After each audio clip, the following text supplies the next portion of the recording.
People often say don't judge a roller coaster from its POV, but what if I want to judge a roller coaster off its POV? So that's what I'm going to be doing today. And first non-inverted loop, and it's the only roller coaster in the world.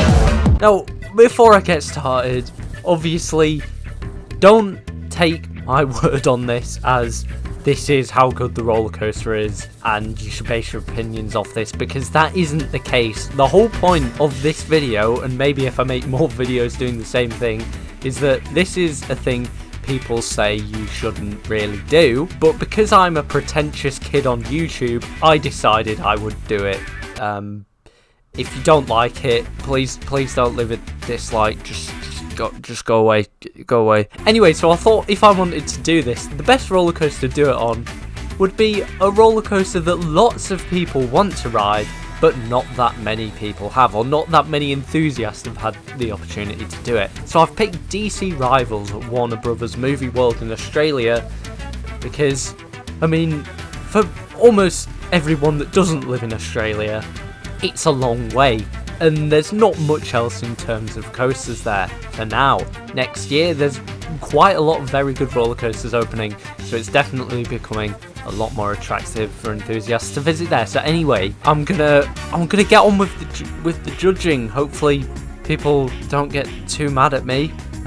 But I'm a cool person, so I don't care. So to start off, I'm just going to talk through the POV in real time. This POV was made by the company that owns the park, so hopefully some copyright people don't get mad. So here's my real-time reaction. You go to the top of a very steep lift hill, and go down a very steep twisted drop, pretty insane on the back, and then go straight into a huge ejector hill.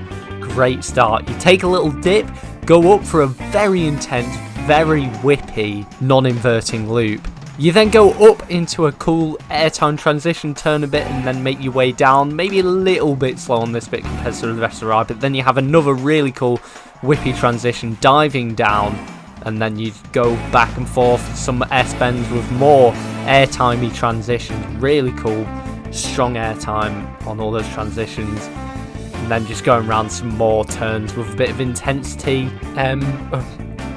It's just going around. Really whippy transition again, that's a very common theme. Whippy transition, very strong ejector hill, round another corner into an off-axis hill, and then another little hill into the brakes, and that's just how it goes. So the first drop is extremely steep, and it is also banks a lot to the side. It's a similar kind of drop to what you'd see on Expedition G-Force, but this is pretty much vertical. It could even be more than vertical, to be honest, looking at the angle on it. It's pretty insane. And given that this is a hypercoaster over 200 foot, it really looks like one of the best drops on the planet, especially one of the best twisted drops. And you can ride this on the back, facing backwards. It's ridiculous. I don't think there's anything else like that. So after that crazy drop, you come into a tight pull-out and then just into that huge ejector hill. Perfect. You know, you've got a big drop and then just really sustained ejector airtime. So when you make your way round to the left, this non-inverting loop. Incredible world first opportunities like first non-inverted loop.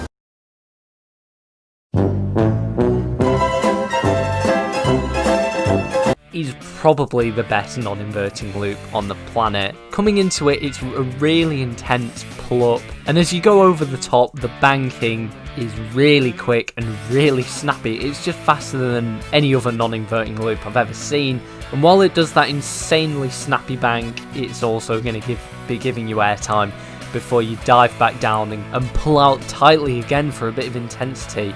But this next weird transition or turn maybe is where the intensity and the pace is let down a bit. Now, it doesn't look bad, it's just not as intense as the rest of it, really. The transition in is quite fast, but then when you go back down, it just doesn't crest very sharply, so probably doesn't give airtime as strong as some of the other points in the ride. But you do quickly pop back up into another really cool transition. This one is kind of going into an overbank, and I'm just going to say there's so many insane transitions on this ride, and it's really what makes it, because MacLeod have just strung together lots of these quick airtime transitions where you're just going to get absolutely yeeted out of your seat. I love these kind of transitions on Icon, and on Icon there's only a few of them and they are nowhere near as aggressive as these.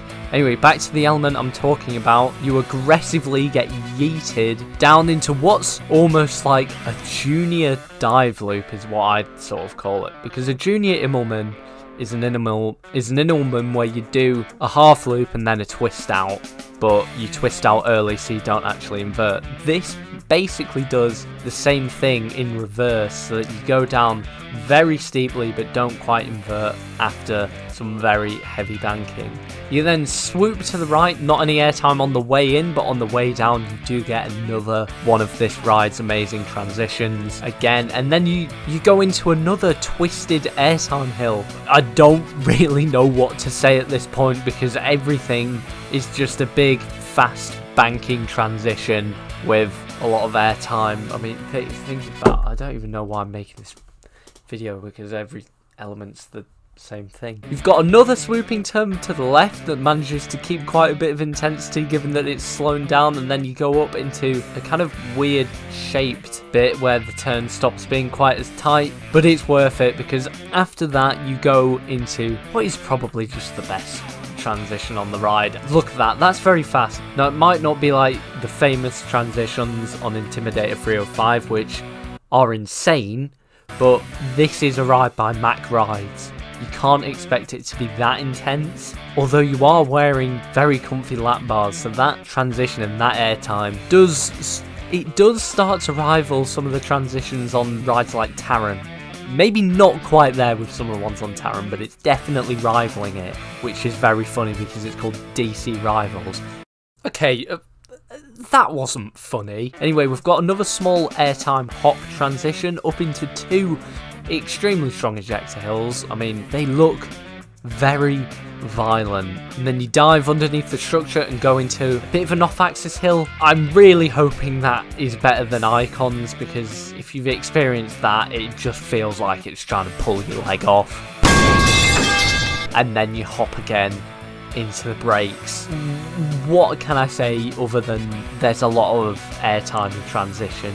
That's what there is. But this ride has so many of them, but it manages to string them together in a way that's varied enough to make it not repetitive, and they are all very good transitions, and that kind of just repeated airtime strength and some fair intensity in there creates a very good ride. And I can see why people rave about this, because it's just non-stop yeeting you out your seat and twisting you, and it also has some bigger elements at the start, which are some really big, larger elements, which you kind of need because you can't just have those transitions all the way through. So it does start off with some larger ones, which I like. I think it's good.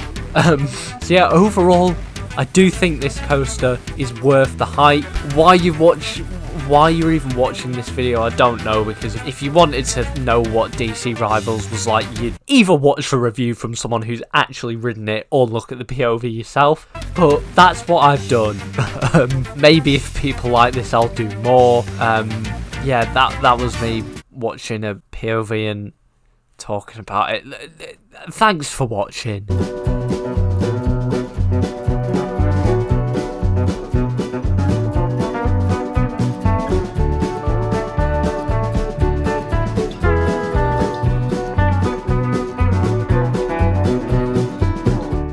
The only roller coaster in the world